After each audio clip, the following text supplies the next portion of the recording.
Bismillahirrahmanirrahim. Waltakum minkum ummatun yad'una ilal khairi wa ya'muruna bil ma'rufi wa yanhauna 'anil munkar. Assalamualaikum warahmatullahi wabarakatuh. Seandainya ada uangnya untuk bisa beli hewan kurban, wajib dia beli hewan kurban. Seandainya dia punya uang, wajib dia beli hewan kurban.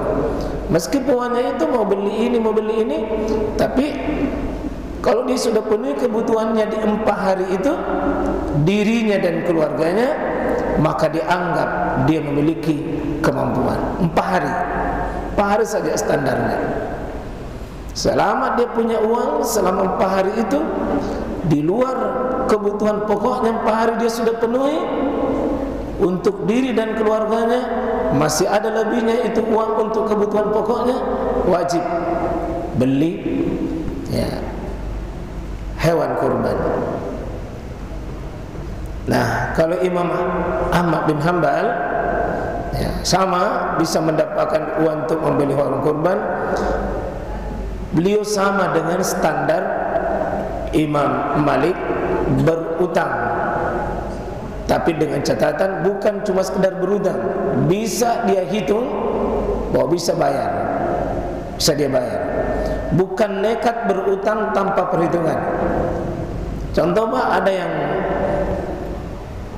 uang yang mau diterima tapi selama hari raya belum diterima, hari tasyrik juga belum diterima, mungkin arisan, mungkin gaji, mungkin bonus, mungkin ada hasil usaha, belum bisa didapatkan di 4 hari, maka boleh diambilkan dulu uang untuk bisa menutupi karena cuma 4 hari waktu menyembelih. Kalau ditunggu uang itu sudah lewat waktu menyembelih, maka uangnya boleh diambil dulu, bisa dipakai dulu uang untuk kebutuhan menyembelih, bisa dipakai dulu karena 4 hari terbatas, sementara mungkin hasil usahanya itu belum cair di 4 hari itu, maka boleh berutang dulu. Ya, kalau ini dipakai Pak, insya Allah saya kira banyak orang yang berkurban dan banyak orang yang terkena kewajiban menurut versi Imam Abu Hanifah. Kalau ada uang disimpan di bank, sudah dipenuhi kebutuhan tak untuk hari raya Idul Fitri, Idul Adha itu, selama tambah hari tasyrik, nah masih ada lebihnya. Kalau ada uangnya disimpan, wajib dia pakai membeli hewan kurban. Nah, bagaimana kalau keinginannya mau beli ini, mau cicil ini, itu tidak termasuk. Kalau keinginan maka tidak termasuk itu kan. Tapi harus dihitung dengan kebutuhan, bukan keinginan. Itu satu Pak, ukuran kemampuan menurut 4 mazhab. Di 4 mazhab ini, man wajada sa'ah, masih bisa Pak ya? Satu masalah mungkin bisa satu ekor kambing berapa yang dicukupi. Ini juga dibahas di perbandingan mazhab kalangan para ulama.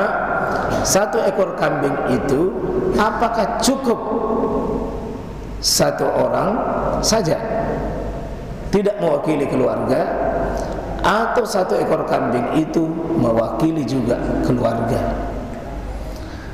Menurut Imam Abu Hanifah, Imam Syafi'i dan Imam Ahmad, 3 membolehkan untuk sapi dan unta untuk dirinya dan keluarganya.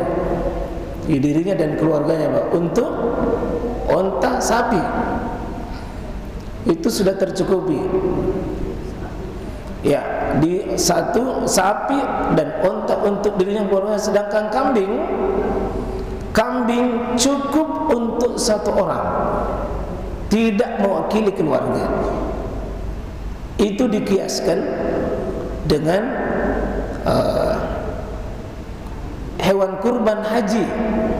Kalau bapak pergi haji, suami istri berangkat pak, masing-masing suami istri itu menyembelih 1 ekor kambing. 1 ekor kambing. Bapak pergi, suami istri pergi, potong kambing sebagai dam manasik, dam denda memilih haji tamattu.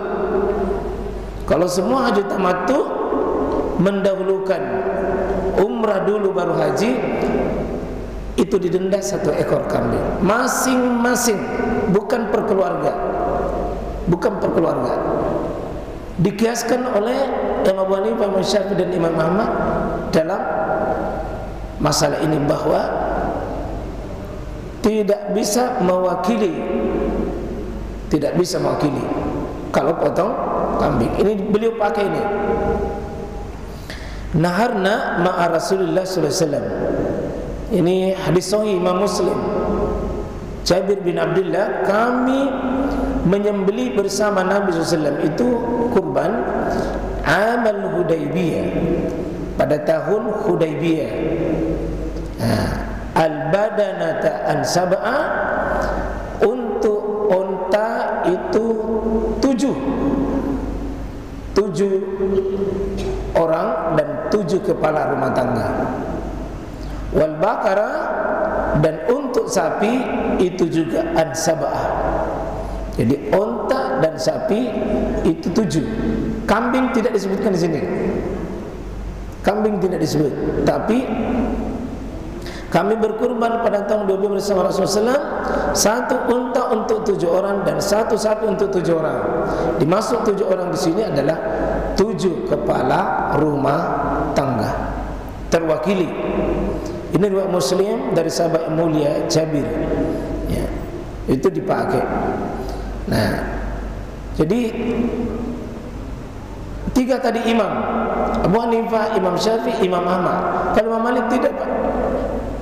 Imam Malik boleh menyembelih kambing boleh, sapi, onta untuk dirinya dan keluarganya pak. Meskipun kambing. Ini dipakai beliau. Jadi untuk Imam Malik mengatakan pakai hadis ini an Atta ibn Yasar, hadis dari Atta bin Yasar. Qal, maka beliau berkata, sa'altu Aba Ayyub al-Ansari. Saya bertanya kepada Abu Ayyub al-Ansari, seorang sahabat. Kaifa kanat ad-dahaya, bagaimana kurban fikum kalian itu ala ahdi Rasulullah, bagaimana kurban kalian di masa Nabi? Kata Atta bin Yasar pada sahabat Abu Ayyub, dia tanyakan bagaimana kurbannya sahabat itu bersama Nabi. Qal, dia mengatakan, kana ar-rajulu fi ahdi Nabi sallallahu alaihi wasallam, dulu orang berkurban itu yudahi bisyah, mereka berkurban 1 ekor kambing atasnya dengan wa'an ahli baiti, bersama dengan keluarganya.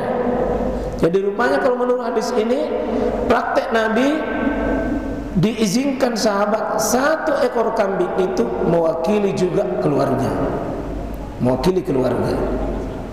Jadi 1 ekor kambing ikut di situ suami istri, istrinya 1, 2, 3, 4 ikut semua itu.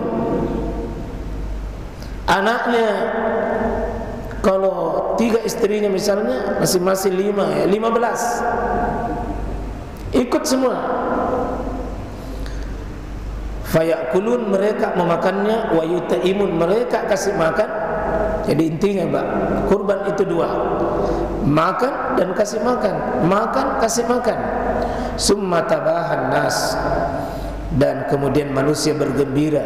Jadi intinya itu Pak, kurban dikelola gembira, panitia gembira, peserta kurban bergembira, semuanya bergembira. Jangan tegang-tegang Pak kalau berkurban karena pegang pisau. Syaratnya bergembira tentu Ya, semua orang dapat. Tidak ada yang tidak dapat. Terbagi itu Pak dengan bagus. Nah, untuk bisa terbagi ini, di mana bisa tabaha, gembira semua, maka digelorakan ini Pak. Bisa baik. Digelorakan semangat kita untuk bisa bersemangat berkurban, bisa bersemangat berkurban. Ya. Kalau terbatas Pak, saya kira kalau diunas di sini, ya, alhamdulillah melimpah daging, insyaallah. Itu jadi masyarakat terpencil Pak, di masyarakat kumuh yang sangat terbatas, itu susah bergembira, malah tegang-tegang. Ya. Hadis ini riwayat Tirmizi, Ibnu Majah dan disahihkan oleh Tirmizi. Ya. Jadi beliau keluarkan sekaligus beliau sahihkan.